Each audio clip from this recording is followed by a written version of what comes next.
Here's a blank Excel sheet, and you can see any of the keys that I press in the upper left-hand corner. So let's say you do a really small microarray experiment. You get data that looks like this. You have 21 genes, and you have 3 samples. And you want to ask a question about the relative expression of one gene in different samples. So for example, is gene 5 more highly expressed in sample A, B, or C? To do that, we need to normalize this data somehow, and this is going to show you how to do the quantile normalization.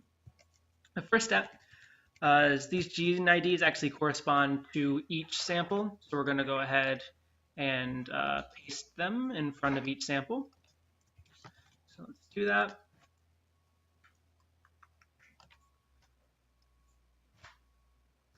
And we can go ahead in the example. Each of these sections were colored a little differently, make it a little easier to see. Go ahead and do that.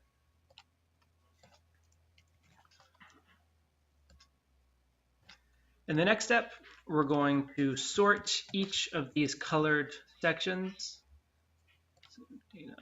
We're going to sort them on the expression in the sample from smallest to largest.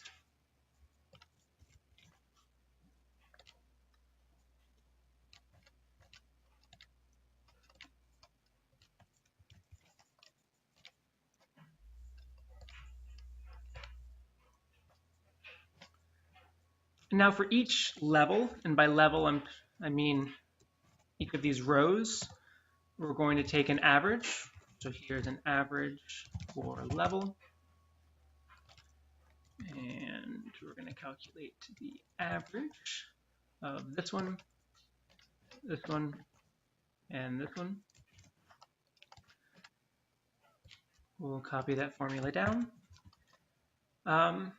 We're going to re-paste these values just as values instead of formulas.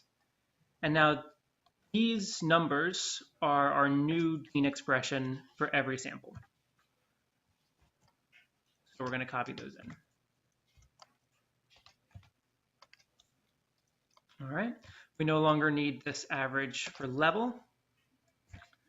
And now we can just go back and resort these sections by gene ID again. Resort them by gene ID.